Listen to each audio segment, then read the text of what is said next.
Y ahora pasamos a esta segunda parte, que es la exposición en sí, por el Día de la Planta, en que hemos invitado a 3 especialistas en temas medioambientales, en temas de la agroexportación, y quiero ahora recibir con fuertes palmas a nuestro compañero Wilfredo Pérez, quien es administrador de empresas, también tiene una especialidad en ciencias políticas, autor de libros, ex dirigente de San Borja y ex presidente del patronato del Parque de las Leyendas. Recibámoslo con fuertes palmas.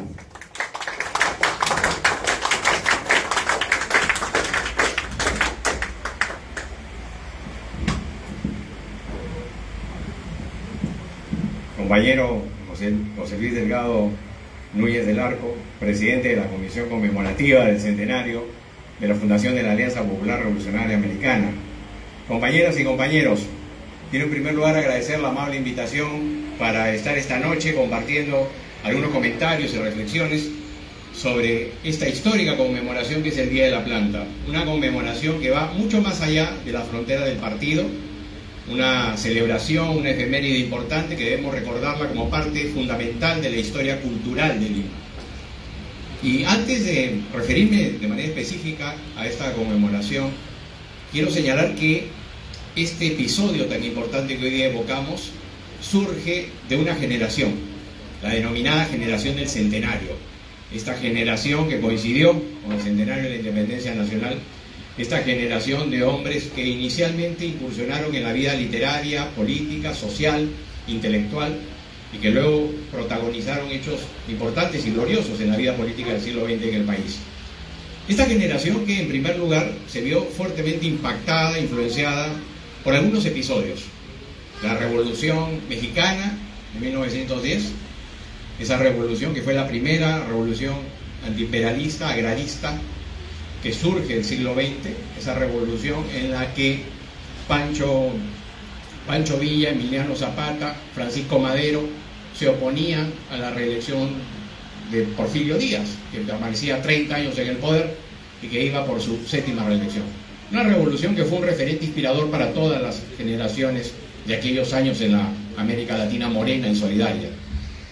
Una revolución que terminó con la Constitución de Querétaro de 1917.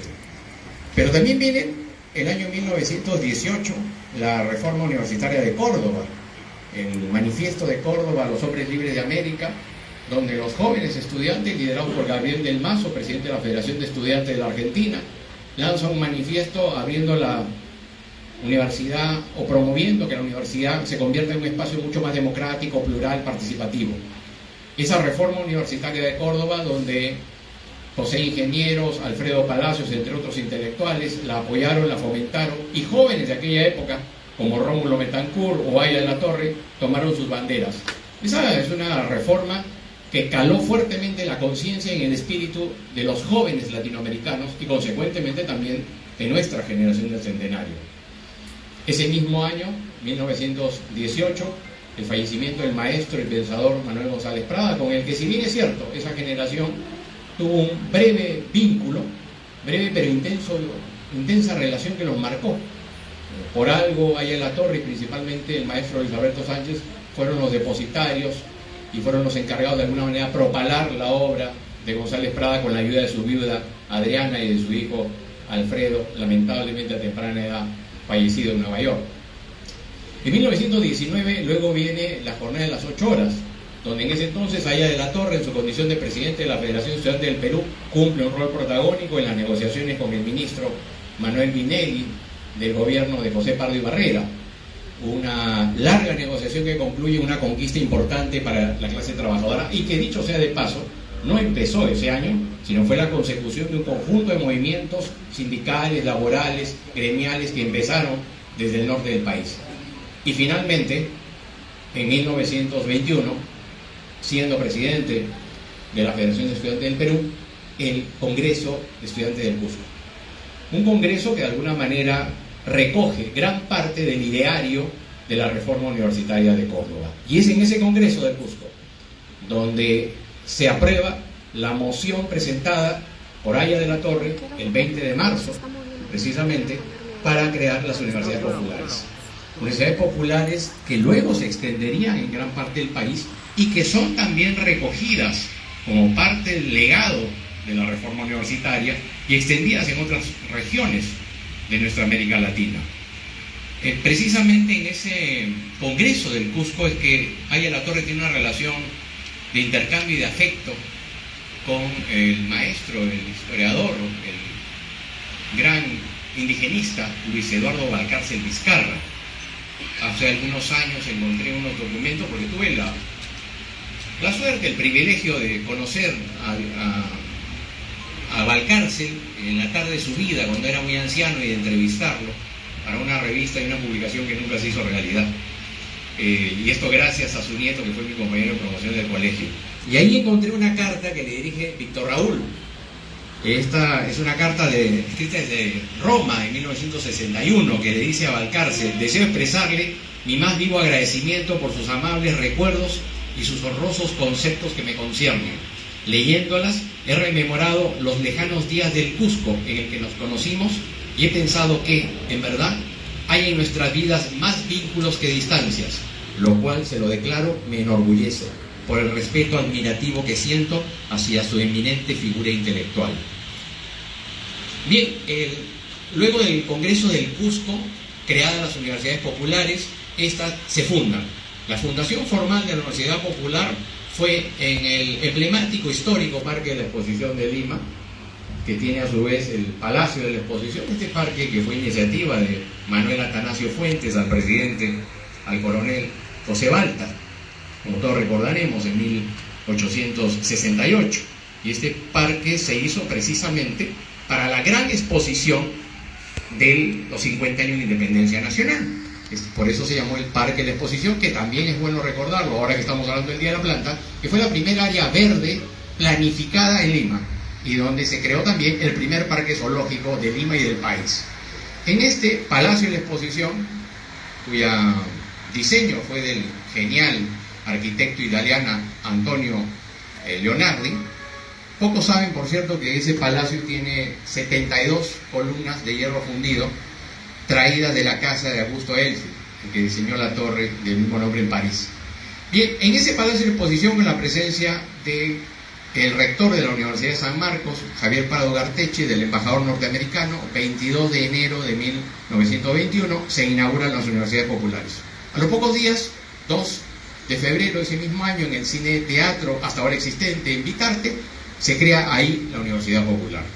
La Universidad Popular, que eran espacios para llevar cultura, conocimiento al sector proletario. Jóvenes estudiantes de la entonces Facultad de San Fernando, la Universidad Nacional de San Marcos, la Escuela de Ingeniería de aquellos años, daban su tiempo, su disposición. Raúl Porras, Seoane, Sánchez, participó activamente también allí José Carlos Mariátegui. Estas universidades populares, de alguna manera, son el sustento desde el cual se desarrolla esta fiesta que hoy día estamos comentando. Yo tengo acá un breve texto que quiero comentar, bueno, de los varios que me acompañan, pero acá tengo un breve texto de José Carlos Mariátegui. En este ejemplar de Claridad, que es una recopilación de los ejemplares de Claridad que me fue obsequiado por el compañero Nicanor Mujica, hay un artículo que publicado en la sección Página de la Universidad Popular, firmado por José Carlos Mariátegui. Voy a leer solamente un párrafo que me parece sumamente ilustrativo de cómo define a las universidades populares. Las universidades populares no son institutos de agnóstica e incolora extensión universitaria. No son escuelas nocturnas para obreros. Son escuelas de cultura revolucionaria. Son escuelas de clase, son escuelas de renovación. No viven adosadas a lo académicamente oficial ni alimentadas de la limosna del Estado. Viven del calor y de la savia popular. No existe para la simple digestión rudimentaria de la cultura burguesa. Existen para la elaboración y la creación de la cultura proletaria. Así definía José Carlos Mariátegui en este texto las universidades populares. Y allí, en las universidades populares, se crea la Fiesta de la Planta. Hay una polémica, no aclarada por cierto, porque hay documentos que dicen una cosa, testimonios que dicen otra, sobre el año.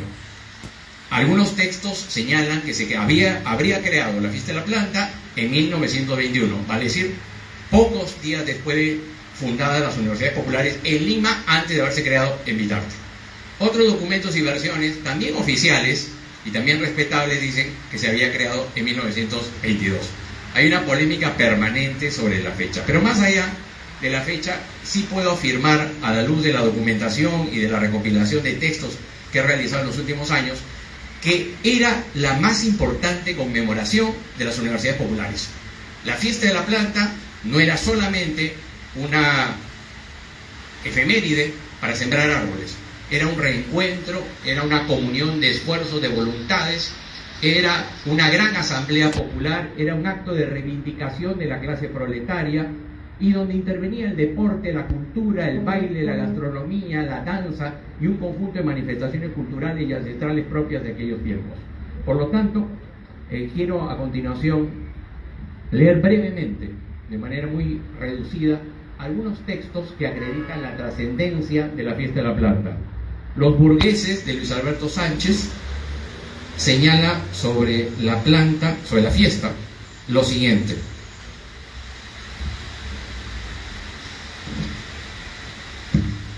las fiestas representativas de los obreros textiles de Vitarte se denominaba fiesta del árbol y consistía en plantar árboles en señal de sosiego y fertilidad y paz. A la fiesta del árbol de 1923, Aya se hizo acompañar por José Carlos Mariátegui, que acababa de regresar de Italia.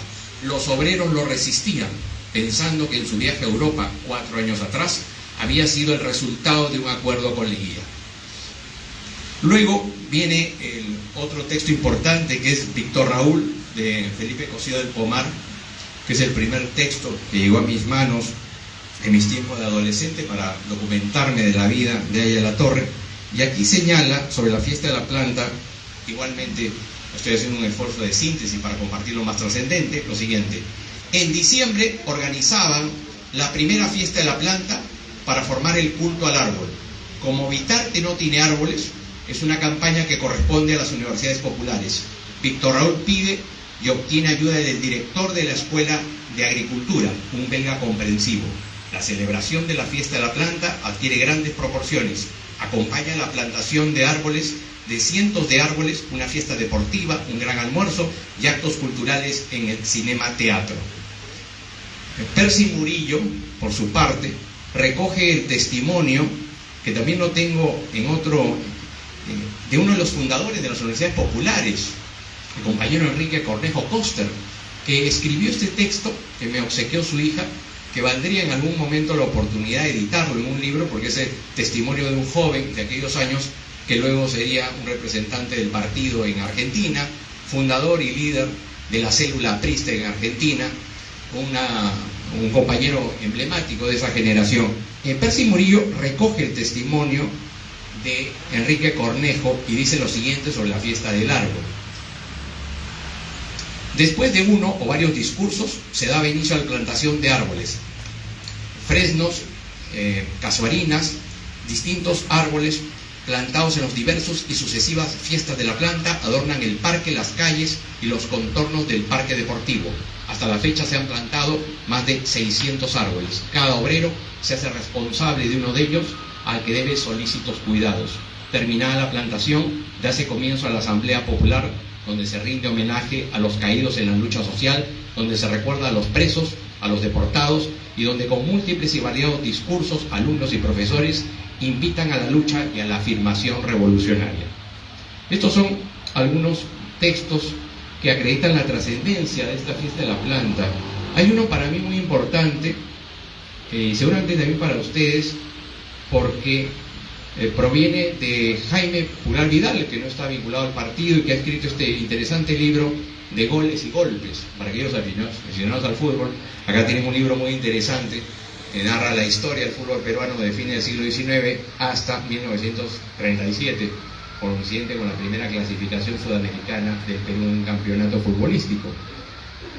Debo confesar, dejando de lado la modestia, que este libro llegó a mis manos porque alguien me dijo: Wilfredo, te han citado tus textos sobre el Día de la Planta. Así que bueno, inmediatamente lo adquirí y vi que no solamente me ha citado, sino ha citado otros textos interesantes no conocía, y uno de ellos es el siguiente.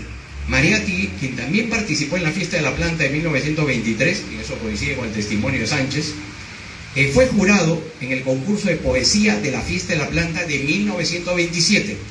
Aparecía como un tipo más racional y menos emotivo que haya, cuando junto con Jorge Basadre y Arturo Sabroso recomendó premiar algunos de los poemas presentados en el concurso.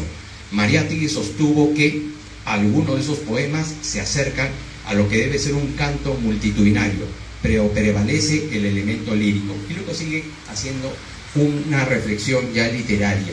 Muy interesante ver, como verán, la gran cantidad de testimonios que demuestran la solvencia, la trascendencia que tenía esta celebración de la fiesta de la planta, que se mantuvo vigente básicamente a lo largo de la década de 1920. Luego, con la persecución y los sucesos posteriores, esta fiesta fue interrumpida. Incluso también hay un mensaje, ¿cómo sería la trascendencia de esta celebración? Que hay incluso un mensaje de la célula aprista de París con motivo de la fiesta de la planta, que está publicado en uno de los ejemplares de Claridad. Manifiesto de la célula aprista en París a los trabajadores de Lima con motivo de la fiesta de la planta. París, enero de 1927, y encabeza la firma, la larga lista de firmantes, Eudosio Rabines. Y también hay otros pronunciamientos sucesivos de células apristas en el extranjero con motivo del Día de la Planta. Entonces todo esto no hace más que subrayar la trascendencia, la connotación que tenía esta importantísima conmemoración. Pero no hay que quedarnos, compañeras y compañeros, creo, solo en el recuerdo de lo que fue la fiesta de la planta. Creo que es nuestra obligación retomar las banderas primogenias del aprismo en relación a la temática ambiental. Creo que es fundamental que nosotros volvamos a tener el liderazgo, el protagonismo, la representatividad que tuvimos décadas atrás en esta temática y que lamentablemente hemos perdido por nuestros múltiples problemas internos, que no necesitamos mencionar ahora, por una serie de conflictos internos, divisiones, o falta de visión política, o falta de capacidad para entender y leer las verdaderas demandas sociales del país. Hemos perdido el liderazgo que nos corresponde en esta temática. Y una demostración de la visión, una gran demostración de la visión que tuvo esa generación que fundó el Partido del Pueblo, es que en el plan de gobierno de 1931, cuando por primera vez un candidato presidencial recibía el plan de gobierno que le imponía el partido, el plan de gobierno que hizo el primer Congreso Nacional del partido y su Comité Ejecutivo Nacional, y se lo entregó a Latorre en el año 31, y que fue expuesto, como todos recordamos, en la multitudinaria concentración de la Plaza de Toros de Hacho, el 23 de agosto del año 31, donde más de 30.000 personas, por primera vez también en la historia electoral, pagaban 30 centavos para escuchar a un candidato presidencial. En ese discurso, donde está el plan mínimo, programa de acción mínimo, por primera vez incorpora el tema ambiental. Y no puede pasar inadvertido porque se trata de un tema que hasta hoy en día, casi 100 años después, sigue siendo un problema gravitante. Se refiere al problema de la contaminación de la Oroya, cuando exactamente en el programa se señala lo siguiente: solucionaremos la cuestión de los humos de la Oroya y fijaremos normas que impidan la repetición del caso. La Oroya, ubicada, como recordamos, en el departamento de Junín, está entre las 5 ciudades más contaminadas del planeta por la Organización Mundial de la Salud, un centro minero metalúrgico que durante décadas ha ido acumulando pasivos ambientales que han generado daño ecológico, pero también económico y social a la calidad de vida de sus habitantes. En 1931 ya se señalaba la importancia de neutralizar la contaminación generada por este importante complejo minero metalúrgico. Indudablemente que cuando uno lee este programa mínimo, se da con la sorpresa que hay importantísimos aportes en materia ambiental, social, y que está hecho con una indudable visión de futuro, lo que demuestra la capacidad de haber entendido y de haberse anticipado a las necesidades sociales del país, la generación que constituyó el movimiento aprista en sus épocas iniciales. A lo largo de estas décadas han habido algunos aportes. Aquí tengo conmigo un texto que me obsequió el compañero Nicanor Mujica, que es un artículo escrito por ella Latorre. Tuvo la gentileza de obsequiarme el texto original, publicado el 2 de abril de 1946 en el diario La Tribuna, titulado "Por un Perú con árboles". En la nota que me escribe Nico, dice lo siguiente: mi querido Wilfredo, hace algún tiempo que en una de sus esporádicas y apreciadas visitas le relaté que había encontrado en la densidad de mi papelería un artículo de La Tribuna del martes 2 de abril de 1946. Su título era "Por un Perú con árboles". La firma era misterioso, pero solo rezan 3 letras: MCE. Este artículo, cuidadosamente conservado por mí, fue escrito por Aya de la Torre. Y en este artículo es donde justamente se confirma la contradicción del tema de la fecha, sobre lo que no hay una documentación cierta para definir si el día de la planta nace el año 21 o el 22, porque según Víctor Raúl, en este muy buen artículo hace un recuento del tema de las áreas verdes en las principales ciudades del norte del país y concluye con lo siguiente: árboles necesita el Perú. Las universidades populares González Prada iniciaron a invitarse a la campaña del árbol en 1921. Establecieron premios para los defensores del árbol, estimularon la contribución del niño y quedan allí en Vitarte árboles sombreados, veteranos y erguidos de aquellas cruzadas. Efectivamente, esos árboles están todavía en el Parque 9 de enero, que lleva el nombre justamente de la batalla de la Rinconada de Ate, que se realizó antes de la batalla de San Juan y Miraflores. Y con este artículo, Nico me entregó una copia del pedido de Cámara de Diputados. Y quiero aprovechar que está aquí conmigo mi queridísimo amigo Arturo Alfaro Medina, con quien nos conocemos desde hace 33 años, para señalar que este documento está la firma de su padre, el entonces diputado Arcadio Alfaro Cueva, junto con Nicanor Mujica, Armando Villanueva y otros tantos, un pedido de Cámara destinado a fomentar la conservación de la vicuña. Para quienes no lo conocen, Arturo es no solamente hijo de un aprista, no reinscrito. Yo siempre le digo a Arturo que está en la casa del pueblo, y como él es un hombre del pueblo, esta es tu casa y seguirá siendo tu casa siempre. Y es importante destacar aquellos logros de aquellos compañeros que a lo largo de su vida han dado estos testimonios de entrega y de compromiso con la causa ambiental. Sería largo, pero por razones de tiempo no lo puedo hacer, comentarles algunos episodios, algunos entretelones de todo lo que ha hecho nuestro partido, nuestra célula parlamentaria, nuestros dirigentes y líderes por la temática ambiental a lo largo de la historia.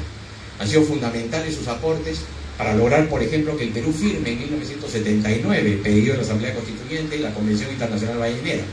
Ha sido iniciativa de Aya de la Torre lograr que la Constitución del 79 lleve por primera vez en la historia del Perú un capítulo referido a los recursos naturales. Esa fue iniciativa de Aya de la Torre. Y también fue iniciativa de la célula parlamentaria aprista la presentación del primer proyecto de ley para crear el Ministerio del Ambiente en 1981, que finalmente se hace realidad el 15 de mayo del año 2008, durante el segundo gobierno del partido, en el que se constituye el Ministerio del Ambiente.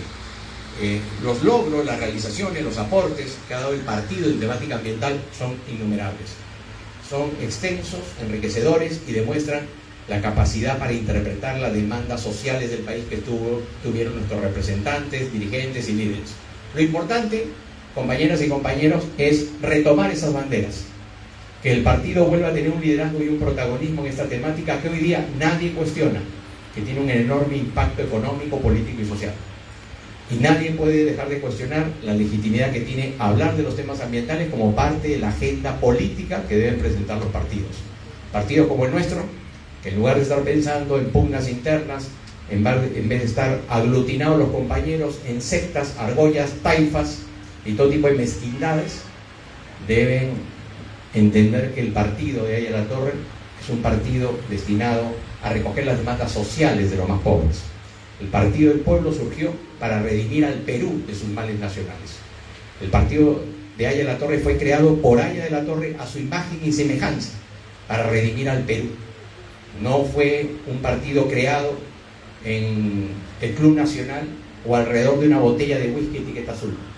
El Partido del Pueblo fue creado por un puñado de hombres de las clases medias, los sectores trabajadores, destinados a interpretar la demanda social de los pobres, los débiles, los desposeídos. Por algo ahí de la Torre afirmó: el aprismo es la voz limpia que expresa el viejo y hondo dolor del Perú. Ese es el aprismo. Nos debemos sentir orgullosos de formar parte de este gran movimiento popular. Y más orgullosos aún nos sentiremos cuando desterremos del aprismo toda forma de corrupción, latrocinio, coima o 10%, todo tipo de argolla nefasta que tanto daño ha hecho a nuestro partido en los últimos tiempos.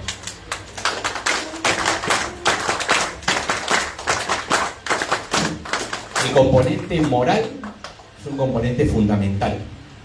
Muy bien los homenajes por el Día de la Planta. Bienvenida a las exposiciones fotográficas. Bienvenidos los libros. Pero si no hay el ejemplo moral de quienes conducen el partido, de quienes nos representan, de nuestros voceros, dirigentes, nada tendrá sentido. Lo fundamental es rescatar esa línea de comportamiento que nos diferencia. Que el aprismo vuelva a ser una esperanza para los pobres, para los débiles. Y tener cada uno de nosotros en nuestros actos el sello de nuestra honradez, el sello de nuestra austeridad, el sello de nuestra decencia, el sello de nuestro compromiso con el Perú.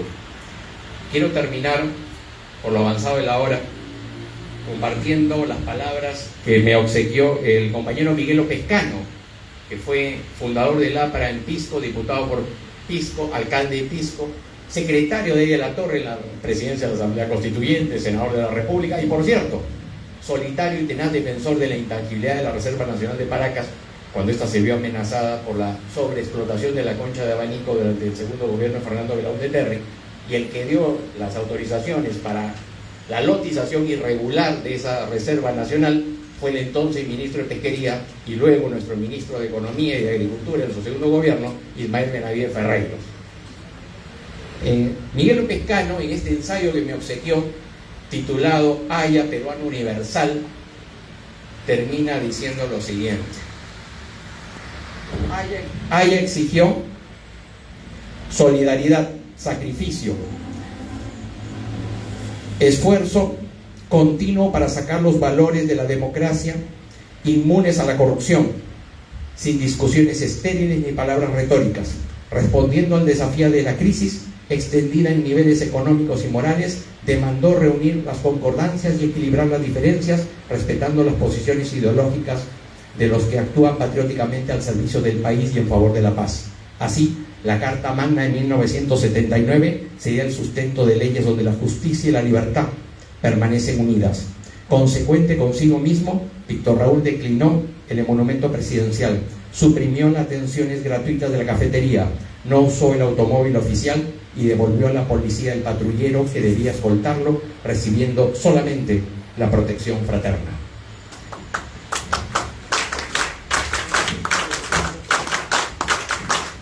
Esperemos pues que la suma de esfuerzos y voluntades de todos nosotros nos permitan, como afirmó Víctor Raúl, que el aprismo vuelva a ser la voz limpia que expresa el viejo y hondo dolor del Perú. Gracias. Fuertes palmas para nuestro compañero Wilfredo Pérez. Ahora invitamos